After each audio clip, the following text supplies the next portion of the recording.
서울 변두리 원룸 방 안이 조용합니다. 오후 햇살이 창문으로 들어오고 있었어요. 짐 정리하다가 가방 맨 밑바닥에서 그걸 발견했습니다. 낡은 천자루 하나가 먼지가 앉아 있었어요. 손이 떨렸습니다. 이게 여기 있었구나 싶었어요. 쌀자루를 꺼냈습니다. 천천히 무게가 느껴졌는데 가벼웠습니다. 너무 가벼웠어요. 입구를 풀었습니다. 매듭이 단단했는데 조금씩 풀렸습니다. 안을 들여다봤을 때 숨을 삼키는 소리만 들렸어요. 이야기 시작 전에 잠깐만요. 혹시 처음 오신 분이라면 구독과 좋아요 한 번씩 눌러주시면 감사하겠습니다. 그리고 지금 어느 지역에서 이 이야기를 듣고 계신지 댓글로 남겨주시면 한 분 한 분 인사드리겠습니다.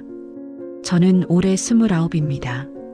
엄마가 돌아가신 지는 2년이 조금 넘었고 한국에 온 지는 꼭 2년이 됐어요.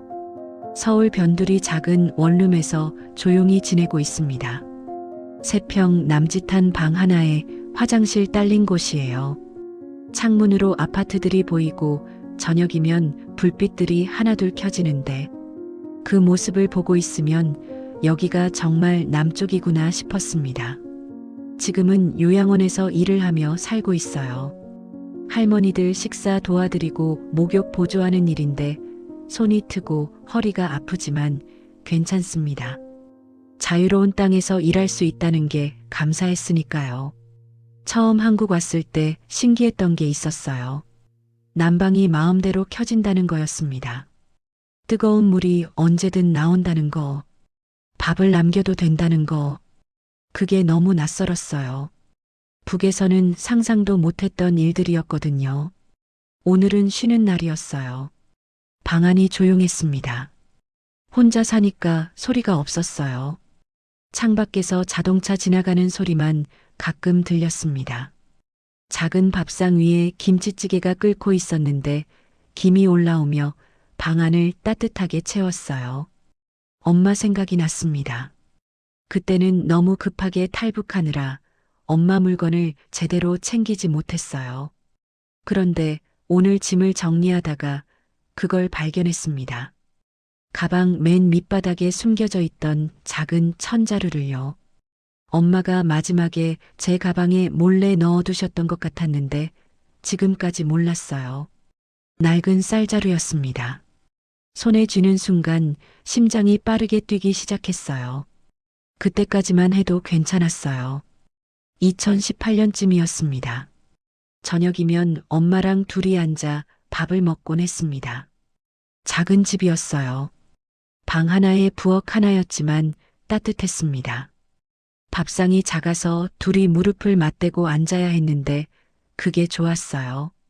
숟가락이 그릇에 닿는 소리, 국 마시는 소리가 들렸고 그 소리들이 방 안을 채웠습니다. 엄마는 장마당에서 옷수선 일을 하셨어요. 매일 아침 일찍 나가서 저녁 늦게 돌아오셨는데 손가락에 바늘 자국이 있었고 실밥이 묻어 있었습니다. 그 손으로 제 머리를 빗겨주시곤 했어요. 우리 딸 머리가 참 고와. 말씀하시며 조심스럽게 빗으시는데 손끝이 따뜻했습니다. 엄마가 밥을 퍼주시는 모습을 보면 손놀림이 정확했어요. 제 그릇에 가득 퍼주시는데 이상한 게 있었습니다. 엄마 그릇만 항상 조금 적었어요. 숟가락으로 덜어내시는 양이 달랐는데 엄마 왜 적게 드세요? 물으면 입꼬리는 올라가 계셨지만 나는 이만큼이면 충분해. 우리 딸 많이 먹어야지. 하시는 목소리엔 힘이 없었습니다. 겨울이면 방이 추웠어요. 난방이 제대로 안 돼서 이불 속에서 둘이 모여 잤는데 엄마가 저를 안고 주무셨습니다. 제가 추워하면 손을 입김으로 호호 불어 녹여주시곤 했어요. 우리 딸 손 얼면 안 되지.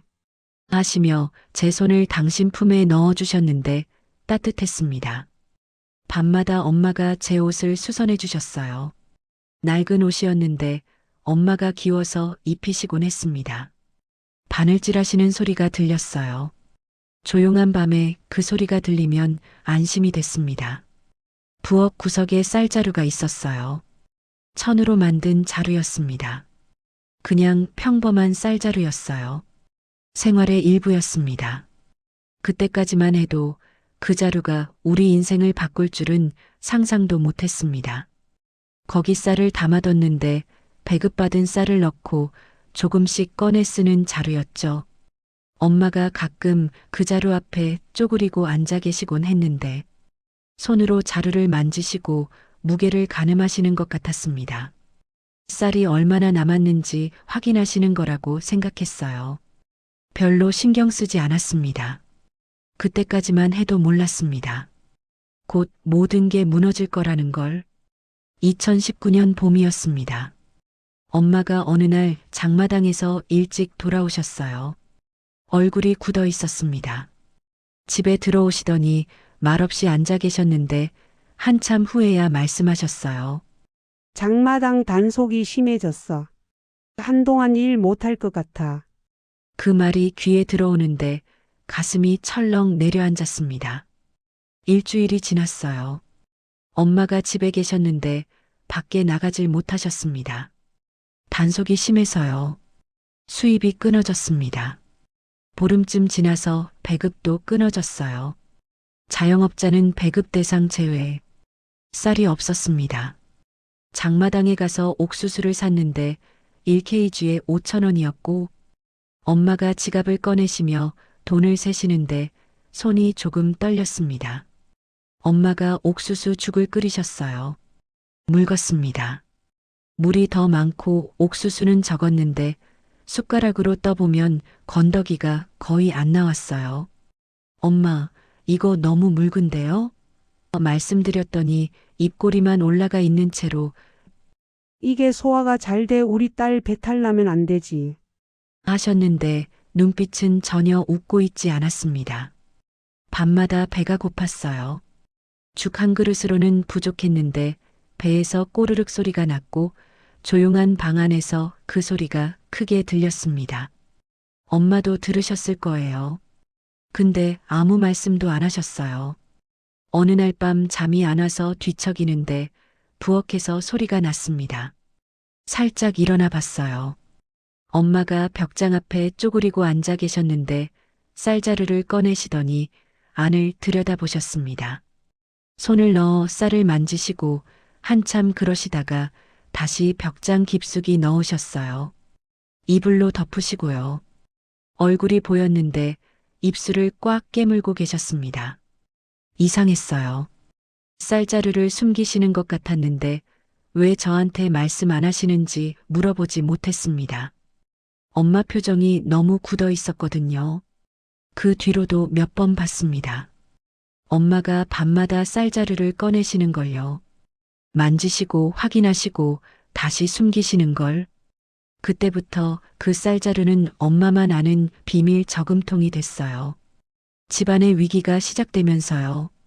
집안 사정이 나빠질수록 쌀자루는 점점 엄마의 마음이 쌓이는 곳이 되어갔습니다. 한 번은 쌀을 조금 꺼내시더니 작은 봉지에 담으셨는데 그걸 품에 넣으시고 어디 가시는 것 같았습니다. 낮에는 집에 있던 물건들을 하나씩 내다 파셨어요.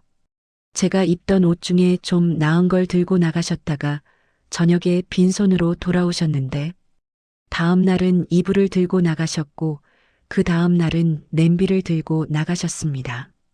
하나씩 팔아서 돌아오실 때마다 작은 봉지를 들고 계셨는데 쌀이나 옥수수가 들어 있었어요. 제가 말씀드렸습니다. 엄마, 제가 장마당에 나가서 뭐라도 할게요. 옷수선 보조도 할 수 있잖아요. 엄마가 고개를 저으셨어요. 천천히. 안 돼. 너는 여자애야. 장마당은 위험해. 단속 심할 때 여자애들이 더 고생해. 목소리가 떨렸습니다. 그날 밤 엄마가 제 머리를 쓰다듬으시며 말씀하셨어요. 여기는 여자아이가 너무 힘들어. 엄마는 괜찮은데 우리 딸은 꼭 남쪽 가야 해. 거기 가면 따뜻한 밥 먹고 사람답게 살 수 있어. 손이 떨리고 계셨습니다. 2020년 여름이 됐습니다. 더웠어요. 배급은 여전히 안 나왔고 옥수수마저 귀해졌는데 가격이 올라서 1kg에 8,000원이었습니다. 엄마가 지갑을 들여다보시더니 한숨 쉬시며 밥만 사오셨어요. 밥이 줄었습니다. 하루 2끼로 줄었는데 아침은 거르고 점심이랑 저녁만 먹었습니다. 그것도 죽 한 그릇씩이었어요. 숟가락으로 떠먹으면 입안에서 금방 녹아버렸고 배가 고팠지만 참았습니다. 엄마도 같이 굶고 계시니까요. 엄마 얼굴이 변했어요. 광대뼈가 튀어나오고 눈이 푹 들어갔는데 옷이 헐렁해졌습니다. 팔을 걷으시면 팔뚝이 가늘어진 게 보였어요. 엄마, 많이 드세요. 말씀드리면 고개만 저으시며 제 그릇에 더 퍼주셨는데 당신 그릇은 더 줄이시고요. 겨울이 왔습니다. 2020년 12월이었어요. 가장 추운 겨울이었는데 영하 20도까지 떨어졌고 난방은 끊어진 지 오래됐습니다. 방 안이 얼음장 같았어요. 이불을 3장 덮어도 추웠고 밤에 입김이 하얗게 나왔습니다. 엄마가 기침하기 시작했어요. 콜록콜록. 처음엔 가끔씩이었는데 점점 심해졌습니다. 밤새 기침하시는 소리가 들렸는데 몸을 웅크리시고 기침하시는데 이불이 떨렸어요. 엄마, 병원 가셔야 해요. 손을 잡고 말씀드렸습니다. 괜찮아. 감기야. 곧 나을 거야. 우리 딸 걱정 말어. 근데 안 나으셨어요. 1달이 지나도 2달이 지나도 기침은 계속됐고 점점 더 심해졌습니다. 2021년 1월 초였습니다. 새해가 됐는데 엄마가 더 안 좋아지셨어요. 2월 어느 아침이었습니다. 일어났더니 엄마가 부엌 바닥에 쓰러져 계셨어요. 엄마, 달려갔습니다. 무릎을 꿇고 엄마를 흔들었는데 몸이 차갑고 축 늘어져 있었습니다. 귀에 손을 대봤어요. 숨소리가 들렸습니다. 약게, 가늘게. 이웃 아주머니가 도와줬습니다. 함께 엄마를 들어 방으로 옮겼는데 이불을 덮어드렸을 때 얼굴이 창백했고 입술이 파래져 있었습니다. 의사를 불렀어요. 동네 의사가 와서 진찰하시더니 고개를 저으셨습니다. 천천히. 영양실조에 폐렴이 왔어요. 약을 써야 하는데 약값이 5만 원이었는데 집에 돈이 3천 원밖에 없었습니다. 손이 떨렸어요. 제발 좀 도와주세요. 나중에 꼭 갚을게요. 무릎을 꿇고 말씀드렸습니다. 의사가 한숨 쉬시더니 약을 두고 가셨어요. 일주일치예요. 하루 3번 드리세요. 약을 드렸어요. 물에 타서 조금씩 입에 넣어 드렸는데 삼키질 못하셨습니다. 목으로 넘어가지 않고 다시 흘러나왔어요. 기침만 하셨습니다. 사흘째 되는 날 새벽이었어요. 엄마가 눈을 뜨셨습니다. 희미하게 저를 보셨는데 입술이 움직였고 소리가 거의 안 났습니다. 귀를 가까이 댔어요. 가방. 살자로 넣어뒀어. 남쪽 가거든. 꼭. 목소리가 끊어졌습니다. 엄마 숨소리가 점점 느려졌어요. 손을 꽉 잡았는데 힘이 빠져 있었습니다. 엄마, 엄마. 불렀지만 대답이 없었어요. 숨소리가 멎었습니다. 2021년 2월 15일 새벽 4시였습니다.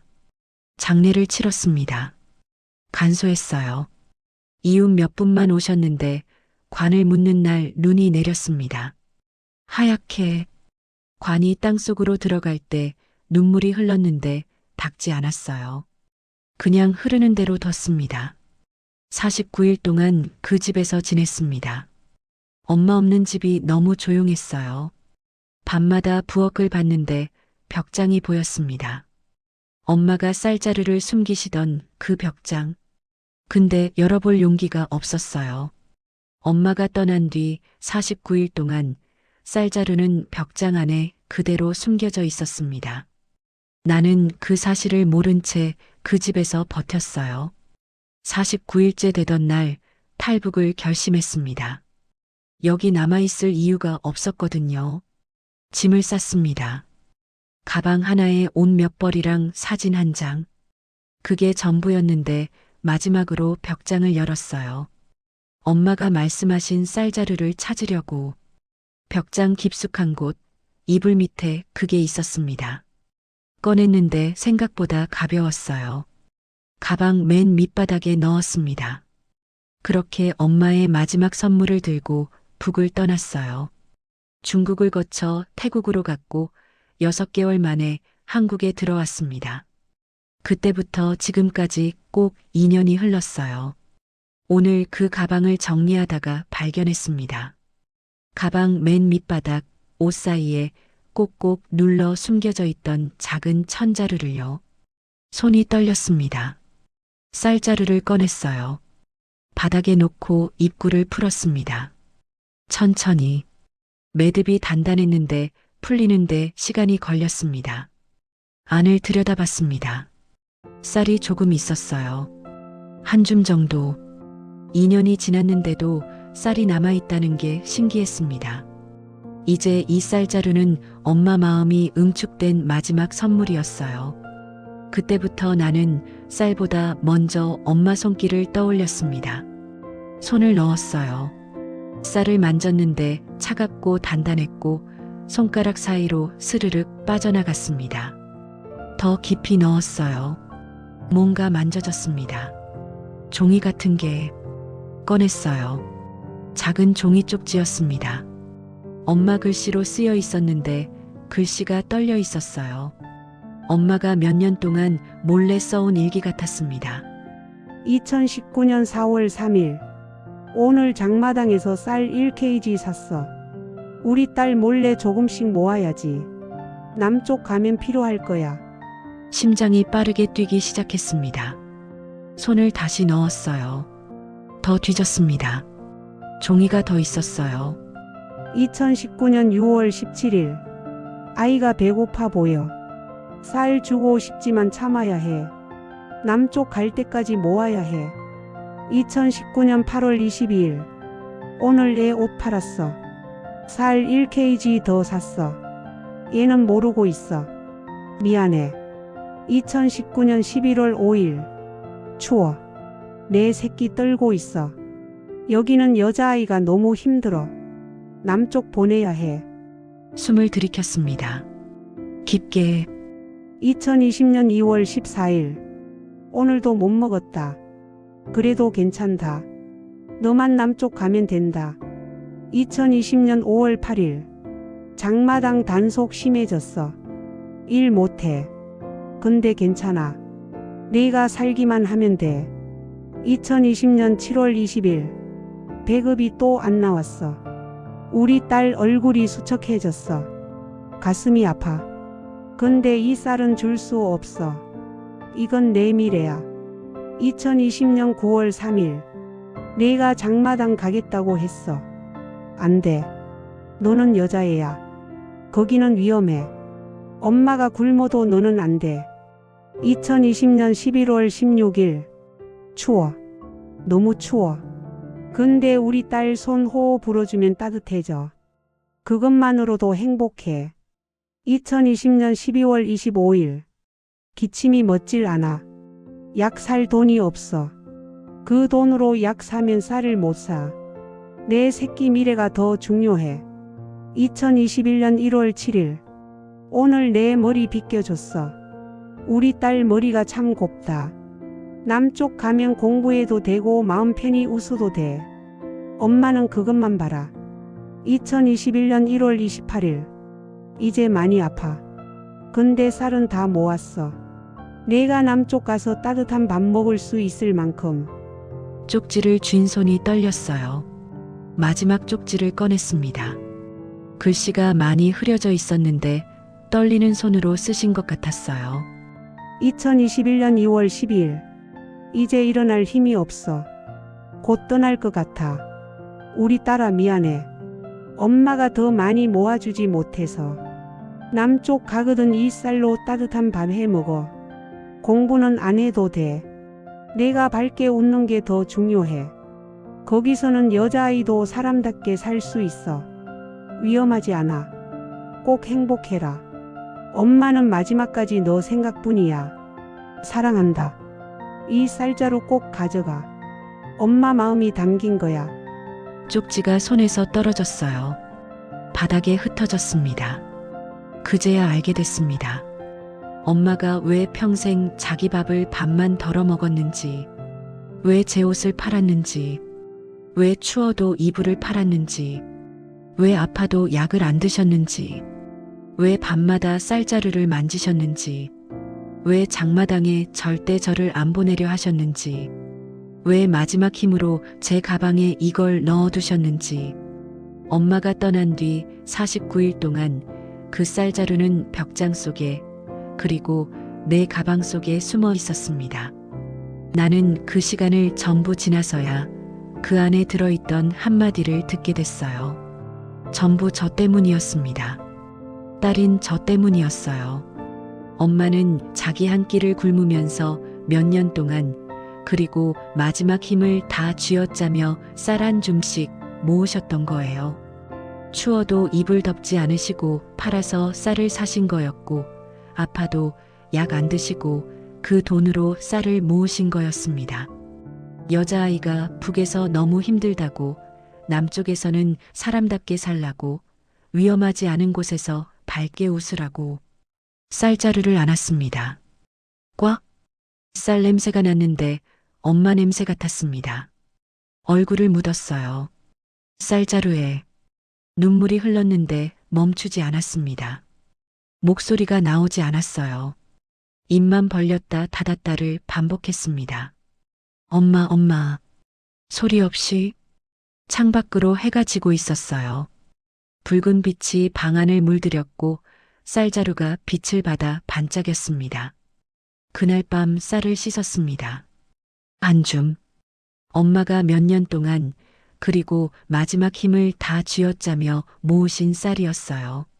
물에 쌀을 헹구는데 철썩철썩 물소리가 났고, 그 소리가 엄마가 쌀 씻으시던 소리 같았습니다.